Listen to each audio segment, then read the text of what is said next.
More than 100 years ago, a young lineman's dream of a national union of electrical workers began to take shape. His dream became a reality in 1891 in St. Louis with the formation of the National Brotherhood of Electrical Workers. Its first president, a young lineman, still in his early 30s, named Henry Miller, a widower with no known family ties. Being a lineman was his life. Traveling from city to city, sleeping in boarding houses, Miller organized electricians across the country. But despite founding what is now the largest union of electrical workers, little is known about Henry Miller's tragically short life, which ended only 4 years after the formation of the union. According to an account by one of Miller's co-workers, reprinted in 1896 issue of the Electrical Worker, Miller was born shortly before the Civil War, a child of German immigrants. Texas was Miller's early home, and it was a popular destination for German immigrants coming to America in the middle of the 19th century. At an early age, he went to work as a water boy, helping to establish telegraph lines close to his home in Texas. Soon, he was traveling the country working for any company needing skilled linemen for the expansion of the growing telegraph system in the country. Miller would soon end up in St. Louis, at the time a center of labor organizing. While working at the St. Louis Exposition Hall, a group of local electricians recognized the need for a union. An organizer later met with the group at Stoley's Hall. It was there that the first St. Louis Electricians Union, AFL Federal Labor Union number 5221, was formed.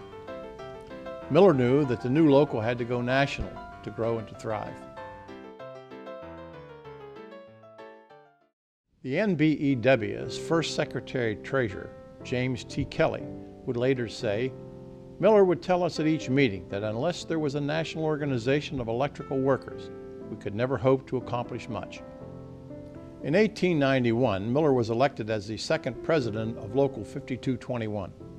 In November, he brought together 10 delegates from other FLU locals around the Midwest, all believing the same as Miller, that a national electricians union was essential.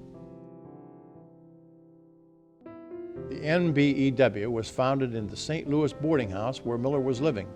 That building still stands today.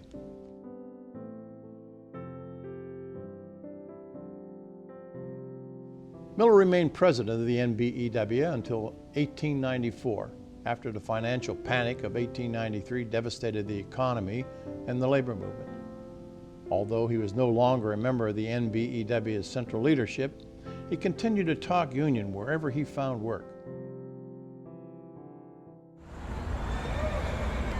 His last job took him to Washington, D.C., working for the Potomac Light and Power Company.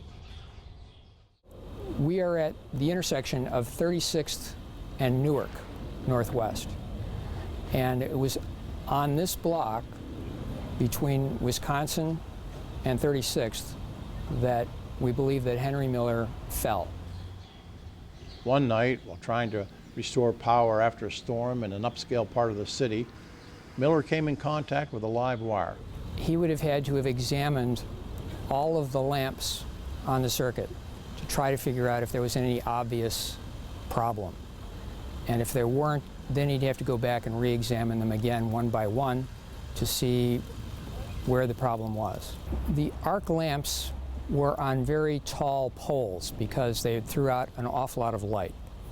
And so he put his 30-foot ladder, leaned it up against the lamp pole, and climbed up and was working on it. Now, he could have been in trees, he could have been anywhere, but his partner saw a flash, and the next thing he knew, Henry Miller was tumbling down the ladder, and then they collided, and they both went down.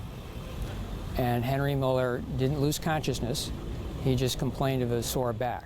Still conscious but injured, Miller was loaded on the Georgetown streetcar, traveling down Tenleytown Road, now known as Wisconsin Avenue, back to his boarding house on M Street.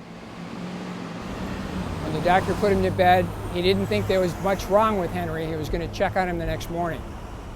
Henry didn't lose consciousness until about 4 o'clock in the morning, when he went into a coma and then convulsions, followed by death at about 4:30. With no apparent family, Potomac Light and Power made sure that Henry Miller had a proper burial.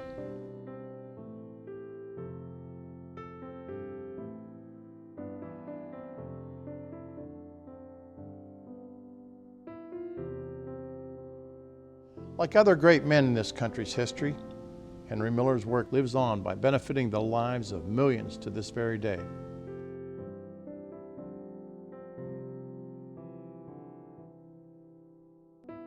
Henry Miller, our founder, first president, and brother.